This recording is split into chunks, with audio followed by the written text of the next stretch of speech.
O milagre que mudou a vida de Marcelo. Marcelo tinha 42 anos quando os médicos lhe deram a notícia que mudou tudo. Sua insuficiência venosa crônica está avançada. As varizes estão comprometendo sua circulação. E se não fizer a cirurgia em até 6 meses, você pode perder a mobilidade da perna esquerda. As palavras do vascular ecoavam em sua mente como uma sentença. Ele olhava para as veias grossas e roxas que serpenteavam suas pernas, sentindo uma dor latejante que piorava a cada dia. Trabalhador autônomo, Marcelo dependia das suas pernas para sustentar a família, esposa e 2 filhos pequenos. A cirurgia custaria mais de 20 mil reais, um valor impossível para ele. As noites viraram um pesadelo. Ele se sentia um fardo. Sua esposa, Ana, tentava animá-lo, mas a preocupação estampada em seu rosto falava mais alto. Deus vai nos ajudar, amor, ela dizia, enquanto apertava sua mão. Mas Marcelo já não tinha fé. Há anos havia se afastado da igreja, desiludido com promessas vazias de prosperidade que ouvirá em outros lugares. Se Deus existe, por que me abandonou agora? Pensava, enquanto massageava as pernas inchadas, tentando aliviar a dor. Foi então que seu vizinho, seu Antônio, um homem simples e calado, mas de uma serenidade que chamava atenção, bateu à sua porta uma tarde. Marcelo, eu ouvi falar do seu problema. Minha filha também teve varizes ruins, mas sarou. Vamos na reunião hoje à noite? É na congregação cristã, lá na Rua das Palmeiras. Marcelo quase recusou. Já havia tentado de tudo, até remédios caseiros. Mas o olhar sincero daquele homem, aliado ao desespero, fez com que ele aceitasse. Não tenho nada a perder, pensou. Chegando à igreja, Marcelo se surpreendeu. Não havia banda, nem telões, nem palmas. Só um salão simples com bancos de madeira enfileirados, e irmãos e irmãs vestidos com modéstia, homens de camisa social, mulheres com saias abaixo dos joelhos. No centro, um ancião de cabelos grisalhos com uma Bíblia nas mãos, dirigia a reunião com voz firme, mas serena. Vamos cantar o hino 45, disse ele, e todos se levantaram. Marcelo não conhecia a música, mas ouviu as vozes unidas, sem acompanhamento de instrumentos, entoando: confia no Senhor, que Ele te sustentará. Algo naqueles versos tocou seu coração endurecido. Depois dos hinos, veio a oração.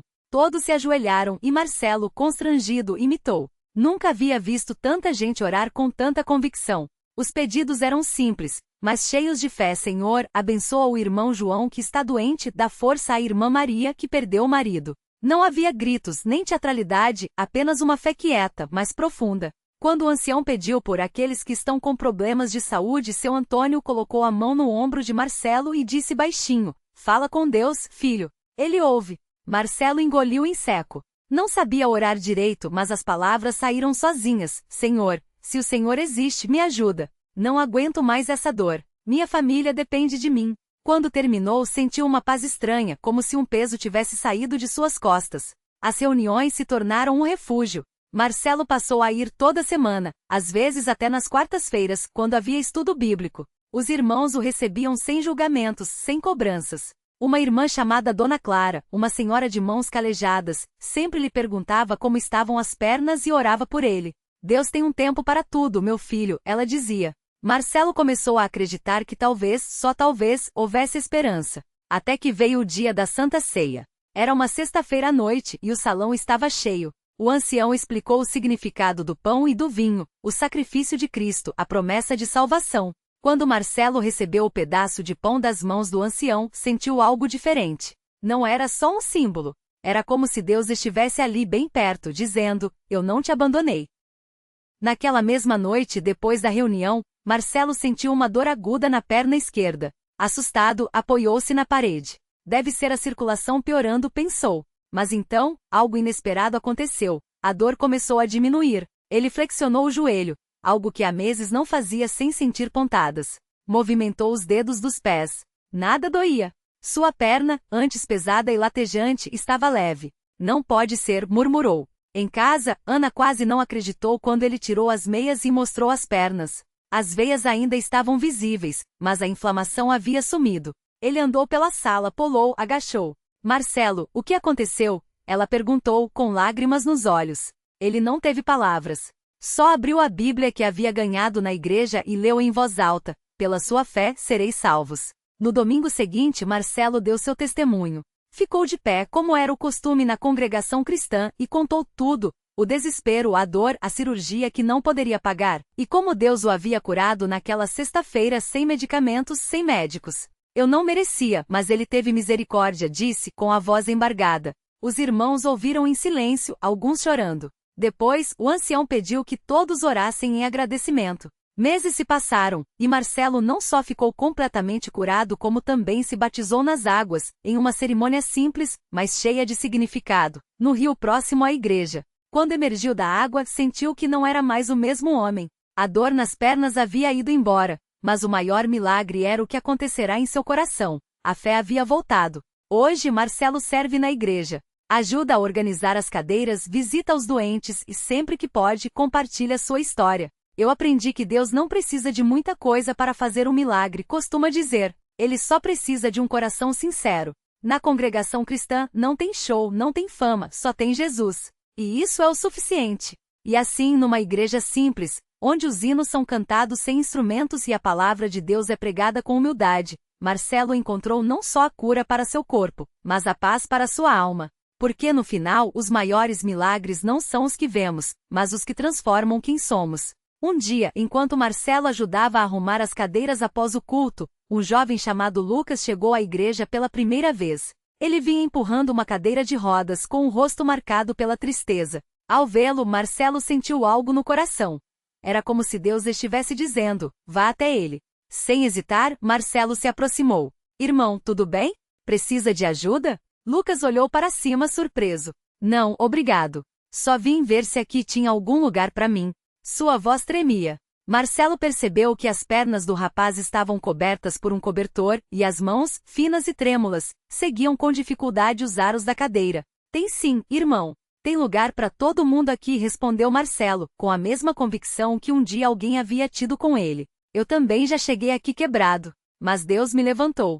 Lucas olhou nos olhos dele, como se procurasse uma mentira, mas só viu sinceridade. Você acredita mesmo que Deus pode me curar? Marcelo sorriu. Eu não sei se Deus vai curar suas pernas hoje, irmão. Mas uma coisa eu sei. Se você entregar sua vida para Ele, Ele vai curar sua alma. E isso é mais importante que qualquer milagre físico. O rapaz baixou a cabeça e Marcelo viu lágrimas caírem em suas mãos. Naquele momento, o irmão mais velho da igreja, que havia orado por Marcelo anos antes, se aproximou. Vamos orar por você, filho? Lucas assentiu e ali mesmo, entre as fileiras de cadeiras simples, os três se ajoelharam.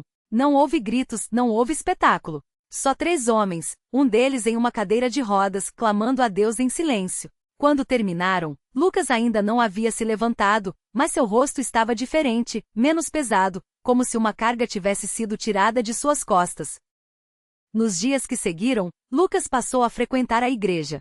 Marcelo levava nos cultos, sentava-se ao seu lado e às vezes, o ajudava a subir os degraus da entrada. Não demorou muito para que a notícia se espalhasse. Um rapaz em cadeira de rodas estava encontrando consolo na congregação. Até que, numa tarde de sábado, durante um culto de oração, algo inesperado aconteceu. Enquanto o irmão pregava sobre a fé que move montanhas, Lucas sentiu um calor estranho nas pernas. No começo pensou que fosse imaginação, mas o formigamento foi aumentando, como se sangue estivesse voltando a circular onde antes só havia dormência. Ele segurou as rodas da cadeira com força, com medo de que fosse só emoção. Mas então, bem devagar, Lucas tentou mover o pé direito. E o pé mexeu. Seu coração disparou. Tentou de novo e dessa vez, o pé se levantou um pouco. Ele olhou para Marcelo, que orava de olhos fechados ao seu lado. Irmão, sussurrou com a voz embargada. Marcelo abriu os olhos e viu Lucas tentando se levantar, apoiado nos braços da cadeira. Os irmãos ao redor perceberam o movimento e, em silêncio, se aproximaram para ajudá-lo. Não foi uma cura instantânea como nos filmes. Lucas ainda sentia fraqueza, mas agora havia força onde antes só havia desespero.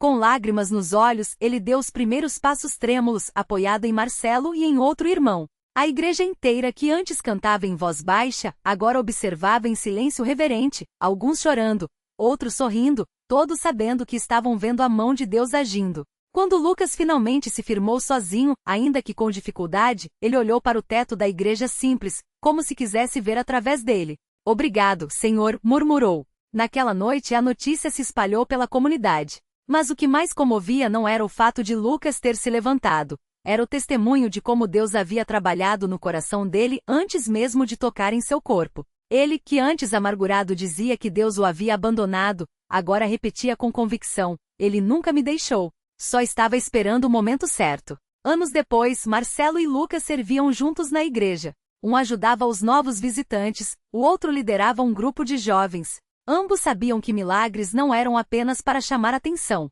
Eram sinais do amor de Deus, provas de que Ele não desiste de ninguém. E assim, naquela congregação humilde, onde não havia holofotes nem palcos, a fé continuava a transformar vidas. Porque o verdadeiro milagre não estava no edifício, nem nos hinos sem instrumentos, nem mesmo nas curas que às vezes vinham. O milagre estava no amor que unia aquelas pessoas, na esperança que renascia quando menos se espera, e na certeza de que, quando Deus age, Ele não muda só as circunstâncias, Ele muda o coração. Naquela mesma congregação, uma jovem chamada Ana chegava sempre silenciosa, sentando-se nos fundos como se quisesse passar despercebida. Havia perdido o emprego, a autoestima e até a vontade de orar. Deus não ouve mais minhas preces, pensava, enquanto apertava contra o peito um bilhete de despejo que receberá naquela manhã. Mas a irmã Maria, uma das mais antigas da igreja, notou seu olhar vazio. Sem dizer nada, aproximou-se e colocou uma mão enrugada sobre o ombro de Ana. Vem, filha. Hoje a refeição depois do culto é sopa de feijão com farinha. Não é banquete, mas é feita com carinho. Ana hesitou, mas o cheiro que vinha da cozinha comunitária a fez seguir. Enquanto comia, ouviu o irmão Paulo contar como, anos antes, ele e a esposa haviam perdido tudo em uma enchente. Achamos que era o fim, mas os irmãos nos acolheram. Hoje temos até uma padaria pequena, graças às orações e ao trabalho de todos. Ana baixou a cabeça. Mas eu não tenho nada para oferecer, murmurou. Foi então que o pastor, como se ouvisse seus pensamentos, anunciou: próximo sábado faremos uma feira de trocas. Quem tiver roupas, livros ou qualquer coisa que não use mais, traga. O que é nada para um, pode ser uma bênção para outro. Ana lembrou de uma caixa com bordados que sua avó lhe ensinou a fazer, guardada no fundo do armário. Talvez, pensou. No dia da feira, ela chegou cedo com seus trabalhos. Uma irmã mais velha, ao ver os bordados, exclamou: Isso é arte, minha filha. Minha neta está se casando e eu não tinha lembrancinhas para os convidados. Antes que Ana percebesse, 3 mulheres já haviam encomendado peças. Uma delas, donas de uma loja de artesanato no centro, ofereceu: se você fizer 10 toalhas por semana, eu vendo e te pago adiantado metade. Em uma semana, Ana tinha dinheiro para o aluguel. Em um mês, já ensinava outras mulheres da igreja a bordar. Deus não me deu ouro, mas me deu agulha, linha e irmãos que acreditaram em mim, dizia, emocionada, no testemunho que deu numa noite de quarta. O mais bonito era ver Ana agora chegando cedo, não mais para se esconder, mas para arrumar as cadeiras e preparar o café. Pensei que minha vida tinha acabado, confessava aos novos visitantes. Mas aqui aprendi que Deus não precisa de muito para fazer um milagre. Às vezes, Ele só precisa de um coração disposto a confiar. E assim como Marcelo e Lucas, Ana descobriu que os milagres na CCB não vinham com estrondo, mas com gestos simples. Um prato de comida, uma palavra no momento certo. Uma oportunidade que parecia pequena, mas era a semente de uma nova história. Porque ali, entre hinos cantados à capela e orações sinceras, o maior milagre sempre foi o mesmo. Pessoas que, como Ana, entravam quebradas e saíam restauradas. Não por mérito próprio, mas porque alguém em algum momento estendeu a mão e disse: Deus não terminou contigo ainda. Ana não sabia, mas aquele dia marcaria o início de uma transformação que nem ela mesma conseguiria explicar direito. As mãos que antes tremiam ao segurar um copo de café agora se firmavam ao abrir as páginas da Bíblia, como se cada palavra fosse um remédio para as feridas que carregava. Não foi de uma hora para outra, claro. Havia dias em que a dor da traição ainda doía como uma faca, e as noites eram longas, cheias de perguntas sem resposta. Mas algo tinha mudado. Ela já não chorava sozinha. Foi a irmã Maria, uma senhora de cabelos brancos e sorriso tranquilo, quem primeiro notou a diferença. Ana, você tá diferente, disse certa tarde, enquanto as duas dobravam os panos de prato usados no almoço comunitário. Ana sorriu sem jeito, enxugando as mãos na saia. Não sei, irmã. Só sei que aqui eu respiro melhor. Maria apertou seu braço com carinho. Isso é Deus, minha filha. Ele vai tirando o peso aos pouquinhos, até a gente nem lembrar mais como era carregar. E foi assim, aos pouquinhos. Primeiro, Ana começou a ajudar na cozinha não só para se ocupar, mas porque sentia prazer em ver os olhinhos das crianças brilharem ao receberem um prato quente. Depois passou a participar das reuniões de oração, mesmo que no início ficasse só ouvindo, com as mãos entrelaçadas e o coração acelerado. Até que uma noite, sem planejar, ela se levantou e pediu para falar. Eu não sei orar direito, gaguejou, olhando para os pés. Mas se alguém aqui já se sentiu sozinho demais, como eu me senti, só quero dizer que tem esperança. Porque eu tava no fundo do poço e hoje eu tô aqui. O silêncio que seguiu foi daquele tipo que dói e alivia ao mesmo tempo. Depois, uma mulher no fundo da sala começou a chorar. Outra se levantou e abraçou Ana sem dizer nada. E o pastor, com os olhos brilhando, apenas balançou a cabeça e sorriu. Isso aqui é igreja, irmãos. Não é prédio, não é sermão bonito. É vida mudando vida. Os meses passaram, e Ana não era mais a mesma. O medo ainda vinha, é verdade, às vezes à noite, às vezes quando via um carro igual ao do ex-marido na rua, agora ela tinha para onde correr. Não para esconder a dor, mas para entregá-la. E foi numa dessas noites, depois de um culto onde o coro cantou Deus é fiel, com uma emoção que arrancou lágrimas de todos, que Ana sentiu algo estalar dentro dela. Não foi um barulho, não foi uma voz. Foi uma certeza quieta, como se alguém tivesse sussurrado no seu ouvido, você é minha, e eu nunca te deixei. No domingo seguinte, ela batizou. Não foi nada elaborado, apenas uma piscina improvisada atrás da igreja, água fria, e as mãos firmes do pastor a mergulhando para baixo e tirando de volta, como se ela estivesse nascendo outra vez. Quando saiu da água ofegante e com o vestido colado no corpo, as pessoas aplaudiram, mas Ana mal ouviu. Ela só conseguia olhar para o céu, azul demais para aquele inverno, e pensar, eu não merecia. Mas ele fez. Hoje, quem visita a CCB daquela cidade pequena e vê Ana servindo café com um sorriso no rosto, ou liderando o grupo de apoio às mulheres que chegam machucadas como ela já chegou, não imagina o abismo de onde ela foi tirada. Ela mesma não gosta de contar muito, o importante é o que Deus fez, não o que eu sofri, diz. Mas quando alguma irmã nova com os olhos inchados de chorar, pergunta como ela conseguiu, Ana apenas segura sua mão e repete as mesmas palavras que um dia a salvaram. Fica. Não vai embora ainda. Deus não terminou contigo. E então conta baixinho, como o milagre não precisa ser espetacular para ser real. Às vezes basta uma porta aberta, um prato de comida, e a teimosia de um Deus que não desiste da gente, mesmo quando a gente já desistiu de si mesmo. E foi assim, com essa mesma teimosia de Deus, que Ana começou a ver outros milagres acontecendo ao seu redor, como se o amor que a havia resgatado agora transbordasse para outras vidas.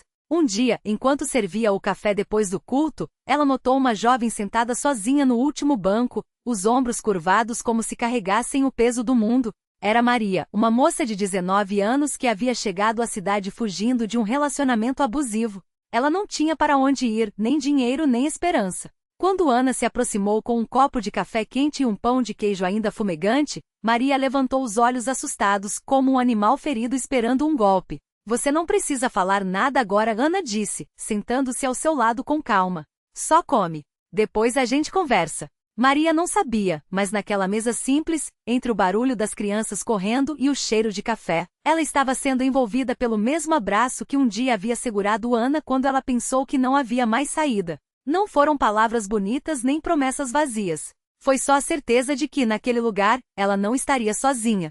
Dias depois, Maria aceitou o convite para ficar na casa de uma irmã da igreja enquanto procurava trabalho. E assim como Ana, ela começou a frequentar os cultos, no começo só por gratidão, depois por algo mais profundo. Uma noite, durante a oração, ela rompeu em lágrimas no altar, entregando a Deus toda a dor que carregava. Não houve relâmpagos nem vozes do céu. Só o silêncio quebra pela irmã ao lado, que a segurou enquanto ela chorava, e a voz suave do pastor dizendo, filha, você está em casa agora. Hoje Maria ajuda Ana no grupo de apoio. Juntas, elas servem café, ouvem histórias de outras mulheres e repetem, uma após a outra, a mesma verdade que a salvou. Deus não desiste. Mesmo quando você acha que não tem mais jeito, Ele está trabalhando. E assim, naqueles corredores simples da CCB, entre os bancos de madeira e as paredes sem luxo, os milagres continuam acontecendo. Não são coisas grandiosas que aparecem nos jornais, mas são as transformações que só quem está perto consegue ver. O brilho que volta aos olhos de quem pensava que a luz havia se apagado, o sorriso que nasce onde só havia cicatrizes, a coragem que brota onde só havia medo. Porque no fim, um milagre não é só uma cura instantânea ou um milagre espetacular. Às vezes, é só a mão de alguém que não solta a sua quando você está prestes a cair. É a igreja que se torna família quando a sua própria família falhou. É o Deus que mesmo quando você não acredita mais, continua acreditando em você. E isso para Ana, para Maria e para tantas outras, é mais do que suficiente. E então, no silêncio daquela noite, Ana sentiu. Não foi um raio, nem uma voz trovejante. Foi algo mais suave. O aperto da mão de Maria ao seu lado, o coro dos irmãos cantando, até aqui nos ajudou o Senhor, enquanto as lágrimas escorriam sem vergonha. Era como se cada nota da música costurasse as feridas que ela carregava, aqueles fardos invisíveis que ninguém mais via, mas que Deus contava um a um. No dia seguinte, Ana voltou ao mesmo banco de madeira. Desta vez, porém, não era para esconder o rosto entre as mãos. Era para erguer os olhos e dizer, mesmo que em um sussurro, aqui estou. Não havia mais a mulher quebrada que entrou ali meses antes, mas uma mulher que, como barro nas mãos do oleiro, havia sido remoldada pela paciência de um amor que não desiste. Maria, ao seu lado, sorriu. Ela também tinha sua história. O filho que voltou depois de anos perdido, o marido que renasceu da depressão como um pássaro das cinzas. Ninguém ali tinha respostas fáceis, mas todos tinham uma certeza. Os milagres não são interrupções da vida, são a vida mesma quando deixamos Deus escrevê-la. E assim, entre as quatro paredes sem luxo, eles entenderam. O maior milagre não era mudar o passado, mas transformar o presente em um lugar onde o amor fosse mais forte que a dor. Não era a ausência de lutas, mas a certeza de que nelas jamais estariam sozinhos. Porque no fim a fé não é sobre ter todas as respostas. É sobre confiar que mesmo quando a estrada escurece, alguém está segurando a lanterna, e que às vezes essa alguém somos nós, uns para os outros. Eis que faço novas todas as coisas. Não de uma vez, não sem cicatrizes, mas com mãos que não soltam, corações que não endurecem e um Deus que, contra toda lógica, ainda acha que nós valemos a pena. E isso para Ana, para Maria e para você que lê esta história, é o milagre que nunca acaba.